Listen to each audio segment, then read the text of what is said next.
Saturday mornings used to mean something.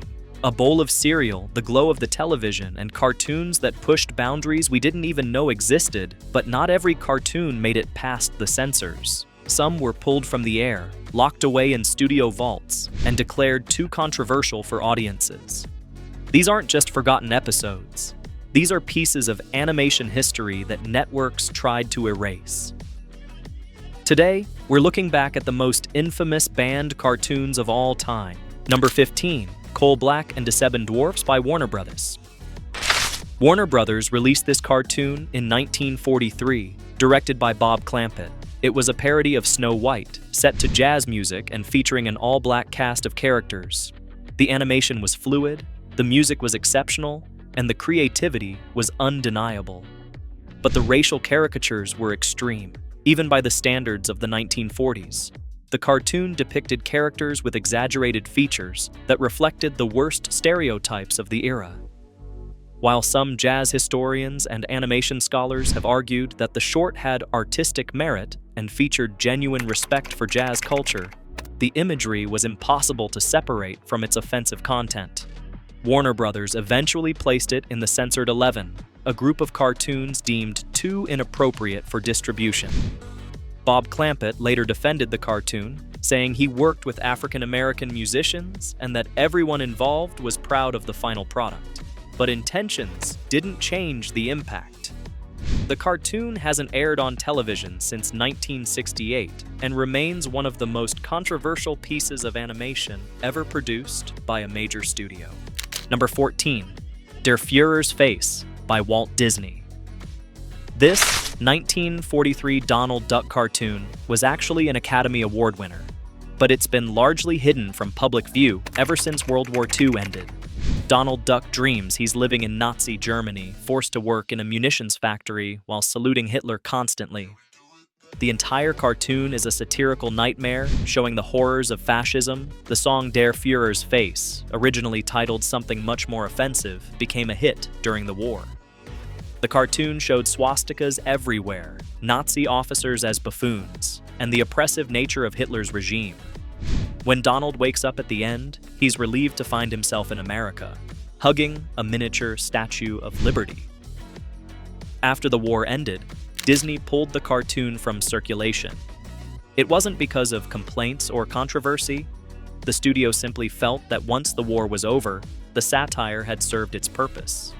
Keeping it in circulation might have seemed like beating a dead horse, or worse, trivializing what had been a deadly serious conflict.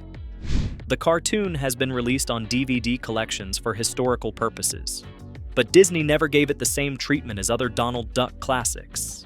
It exists in a strange space where it's acknowledged but not celebrated. Number 13, Bugs Bunny Nips the Nips by Warner Brothers. Another Warner Brothers wartime cartoon, this 1944 short featured Bugs Bunny facing off against Japanese soldiers on a Pacific island. The stereotypes were vicious. The Japanese characters had buck teeth, thick glasses, and spoke in broken English. They were portrayed as simultaneously threatening and foolish. The cartoon reflected wartime propaganda at its most aggressive. These weren't just enemy soldiers. They were dehumanized caricatures designed to make audiences hate them. Bugs Bunny, usually a trickster hero, became a vehicle for wartime nationalism and racial mockery. Leon Schlesinger Productions made several cartoons like this during World War II, but this one stands out for its particularly harsh depictions. After the war, these cartoons became deeply embarrassing to Warner Brothers. They represented a moment when entertainment was fully enlisted in the war effort, and subtlety was considered a luxury the nation couldn't afford. The cartoon was pulled from television broadcast and is now part of the censored 11 collection. It's occasionally shown in academic settings with proper context, but you won't find it on any mainstream streaming service. Number 12, Song of the South segments by Walt Disney.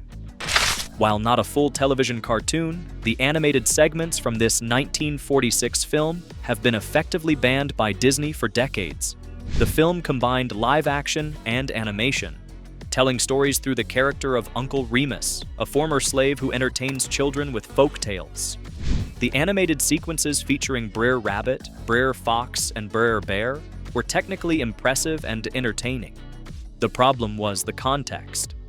The film presented a romanticized version of the post-Civil War South, with black characters appearing content with their social position. Uncle Remus was shown as a gentle, wise figure, but he existed in a world where the realities of racism and oppression were completely absent. Critics attacked the film immediately upon release. The NAACP protested, arguing that it perpetuated harmful stereotypes. Disney has never released the film on home video in the United States, though the animated segments lived on indirectly through the Splash Mountain ride at Disney parks, which was recently rethemed. The songs from the film, particularly Zip-a-Dee-Doo-Dah, won an Academy Award and remained part of Disney's catalog. But the film itself became a locked vault title, something Disney acknowledged existed but refused to make available. In recent years, Disney executives have stated the film will remain unavailable because they can't present it in a way that feels responsible. Number 11. Speedy Gonzalez cartoons by Warner Bros. Speedy Gonzalez first appeared in 1953, and for years he was a popular character. The fastest mouse in all of Mexico had dozens of adventures, usually outwitting cats while shouting his famous catchphrase. But by the 1960s and 1970s, some of these cartoons were pulled from broadcast because of concerns about ethnic stereotyping. The cartoons featured lazy mice, wearing sombreros and sleeping against cacti, speaking in exaggerated accents. While Speedy himself was portrayed as clever and heroic, his cousin Slowpoke Rodriguez and other Mexican characters were depicted using broad stereotypes. The cartoons portrayed Mexican culture through a narrow, often mocking lens. Interestingly, this ban became controversial in itself. In the 1990s, the Hispanic advocacy group League of United Latin American Citizens surveyed members and found that most actually liked Speedy Gonzalez. They saw him as a positive character who was smart, fast, and always won. The group asked Cartoon Network to bring the cartoons back. This created a complicated situation where a character banned for being offensive was defended by the community supposedly being offended. Some cartoons remained banned while others were allowed back on air. The debate illustrated how complicated issues of representation can be and how context and intention don't always align with perception. Number 10. Mighty Mouse, The New Adventures, The Littlest Tramp by CBS. This 1987 episode became the center of a massive controversy that had nothing to do with racism or violence. In one scene, Mighty Mouse appears to be sniffing crushed flowers. The problem was that conservative media figure Donald Wildman accused the show of depicting cocaine use. He claimed Mighty Mouse was sniffing cocaine, not flowers. CBS initially pulled the episode and edited the scene. The controversy exploded into national news, with animator Ralph Bakshi defending the show and insisting the accusation was absurd. Bakshi pointed out that the scene showed flowers explicitly, and any suggestion of drug use was purely in the minds of critics looking for controversy. The episode became a symbol of 1980s media panic about hidden messages in children's entertainment. Parent groups were hyper-vigilant about anything that could possibly be interpreted as drug reference. The fact that this episode depicted nothing of the sort didn't matter once the accusation was made. Eventually, the episode was reinstated with the scene intact, but the damage was done. The controversy overshadowed everything else about the series, which was actually a creative and well-regarded revival of the Mighty Mouse character. The banned episode became more famous than any other episode of the series. Number 9. Tiny Toon Adventures, One Beer by Fox Kids. This 1991 episode took an unusual approach to teaching kids about alcohol dangers. Buster, Plucky, and Hampton find a single beer, drink it, and immediately become drunk. They proceed to steal a police car, drive recklessly, and ultimately drive off a cliff to their apparent deaths. The episode ends with the three characters as angels floating toward heaven before revealing it was all a dream. The episode was meant to be an after-school special-style warning about alcohol, but parents and network executives felt it went too far. The depiction of the characters drunk was considered too realistic. The theft of a police car and reckless driving seemed to glamorize the behavior, even while trying to condemn it. And the death scene, even revealed as a dream, was considered too dark for a comedy cartoon aimed at children. Fox Kids pulled the episode after its initial broadcast and never aired it again in the United States. The episode wasn't included in syndication packages and was missing from DVD releases for years internationally. Some countries aired it without controversy, but in America, it became one of the most well-known banned episodes of the 1990s television. The controversy illustrated the difficulty of creating anti-drug and anti-alcohol content for children. Too subtle and kids might miss the message. Too graphic, and parents complain it's inappropriate. One beer tried to find the middle ground and ended up banned instead. Number 8. Cow and Chicken. Buffalo Gals by Cartoon Network. This 1998 episode became notorious for a storyline that many viewers interpreted as containing homophobic content. A gang of female bikers arrives in town and breaks into houses to chew on carpets and rugs. The bikers wore leather, drove motorcycles, and the entire episode was filled with double entendres about carpet munching. Cartoon Network pulled the episode immediately after the first broadcast. The network claimed the episode violated broadcast standards, though they didn't provide specific details about which standards were violated. LGBTQ advocacy groups criticized the episode for using lesbian stereotypes as a punchline, even though the word lesbian was never said. The show's creator later stated that the episode wasn't intended to be offensive and that the innuendo was meant to go over children's heads while providing humor for adult viewers watching with kids. But that defense didn't satisfy critics who felt the entire premise was based on mockery of gay women. The episode remains banned and was never included in any home video release. It's become an example of how hidden adult humor in children's cartoons can backfire when the humor relies on stereotypes and sexual innuendo that reduces a group of people to a punchline. Number 7. Gargoyles. Deadly Force by Disney. This 1995 episode of Gargoyles featured a storyline where Broadway, one of the gargoyle characters, finds Elisa's gun and accidentally shoots her while playing with it. The episode dealt with gun safety in a serious, dramatic way, showing the consequences of treating firearms as toys. Elisa nearly dies, and Broadway is traumatized by what he's done. Disney Channel pulled the episode from rotation after initial airings. The decision wasn't about the episode's quality or message. It was that the network felt the subject matter was too intense for their target demographic.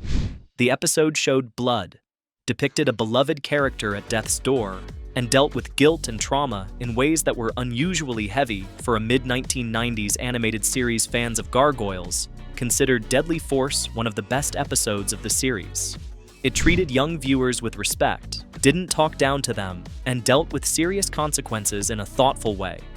But that same maturity made Disney nervous about repeatedly airing it during afternoon time slots.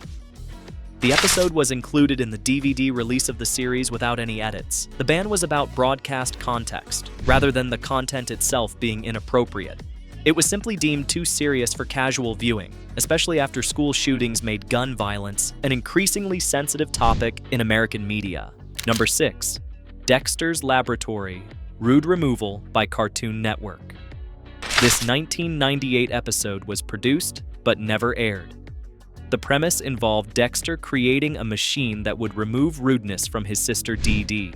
Instead, the machine creates opposite versions of the characters who swear constantly. The episode was filled with bleeped profanity, with characters cursing at each other non-stop for 11 minutes. Cartoon Network decided the episode was too extreme for broadcast, even with all the profanity bleeped out. The constant bleeping was considered just as problematic as actual swearing. The episode would signal to kids that the characters were saying bad words, which defeated the purpose of bleeping in the first place. Creator Genndy Tartakovsky has shown the episode at animation festivals and conventions over the years. Audiences find it hilarious. But Cartoon Network never changed their position on broadcasting it. The episode exists in legal limbo as an official episode that was never officially released. In 2013, the episode leaked online and quickly spread across the internet. Fans who had heard about the legendary band episode for 15 years could finally watch it. The episode was exactly as advertised. A non-stop barrage of bleeped swearing that was funny precisely because it was so excessive. But Cartoon Network still maintains it was right to keep it off the air. Number 5. The Ren and Stimpy Show. Man's Best Friend by Nickelodeon. This 1993 episode became the final straw in the relationship between creator John Kricfalusi and Nickelodeon. The episode featured Ren beating a character named George Liquor with an oar in a prolonged, graphic sequence. The violence was intense, showing impact after impact with detailed facial expressions of pain and rage. Nickelodeon executives refused to air the episode. They felt the violence crossed a line from cartoon slapstick into something genuinely disturbing. The beating scene lasted nearly a minute, with close-ups of Ren's twisted face and the sound effects of each blow. It wasn't funny violence, it was uncomfortable violence. John Kricfalusi argued that cartoons had always featured violence and that he was simply being more honest about it. He felt Nickelodeon was trying to sanitize his vision for the show. The network disagreed and not only banned the episode but fired Kricfalusi from his own series. The episode eventually aired in 2003 when Ren and Stimpy was revived on Spike TV for an adult audience. With the context of an adult animation block, the episode fit better, but in 1993, on Nickelodeon during the day, executives felt it would traumatize children rather than entertain them. The banned episode became legendary among animation fans and represented the creative tensions that exist between artists and networks. Number 4. Popeye. All's Fair at the Fair by Paramount Pictures. This 1947 Popeye cartoon featured the Sailor Man and Bluto competing at a county fair. The cartoon itself wasn't particularly controversial, but it contained a sequence that would later cause it to be pulled from broadcast. A sideshow scene featured racial caricatures that were common in cartoons of that era but became unacceptable to air by the 1960s. The stereotypes appeared briefly as background elements in the fair setting. Characters were depicted with exaggerated features attending the various attractions. These weren't central to the plot, but they were present, and by later standards, they were offensive enough to warrant the cartoon being removed from television packages. Paramount produced hundreds of Popeye cartoons, and several dozen were eventually pulled for similar content. All's Fair at the Fair represented the challenge studios faced when their libraries contained decades of material produced under different social norms. The cartoons weren't created with malicious intent, but intent didn't change the impact of the imagery. The cartoon exists in private collections and is occasionally studied in academic contexts about animation history, but it hasn't aired on television in over 50 years and likely never will again.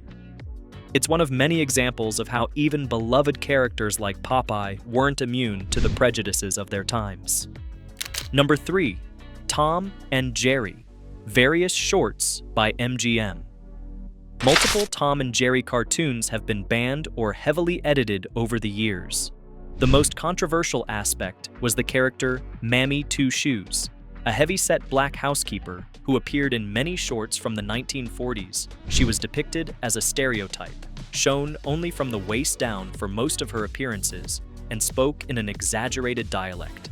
When these cartoons were prepared for television in the 1960s, MGM faced a decision. Some cartoons had Mammy Two Shoes' voice completely redubbed, with a white actress using an Irish accent. Other cartoons were edited to remove her appearances entirely. A few cartoons were simply pulled from broadcast packages altogether. The editing was often awkward, with scenes suddenly cutting away or dialogue not matching the action on screen. Fans noticed these changes, and by the 1980s, there was debate about whether editing the cartoons was better or worse than showing them as originally made with appropriate context. The Mammy Two Shoes controversy represented a broader question about how to handle problematic content in classic cartoons. Is it better to edit and preserve what's salvageable, or to keep everything intact with warnings about historical context? Different studios and networks made different choices, and Tom and Jerry cartoons became a primary example of this ongoing debate. Number 2. Beavis and Butt-Head. Various episodes by MTV. After a 5-year-old boy in Ohio set his house on fire in 1993, killing his 2-year-old sister, the child's mother blamed Beavis and Butt-Head. She claimed her son was imitating fire-related content from the show. MTV immediately made changes, even though creator Mike Judge pointed out that the boy couldn't have seen the episodes she was referencing because they aired late at night. MTV removed all fire-related dialogue and scenes from future episodes and pulled several episodes from rotation entirely. Beavis's fascination with fire, which had been a recurring joke, was completely eliminated. Episodes where the characters played with matches, started fires, or discussed fire were either heavily edited or banned outright. The controversy illustrated the power of moral panic in the 1990s. The show aired late at night and was clearly intended for teenagers and adults, not 5-year-olds. But the tragedy gave critics ammunition to attack the show, and MTV responded with a sweeping ban on content that had been central to the series' humor. When the show was revived in 2011, fire references remained absent. MTV never restored the banned content, even though the original controversy had long since faded. The banned episodes exist in bootleg recordings, but were never included in official DVD releases or streaming versions of the show. Number 1. The Simpsons. Stark Raving Dad by Fox. This 1991 episode featured Michael Jackson voicing a character who claimed to be the famous pop star.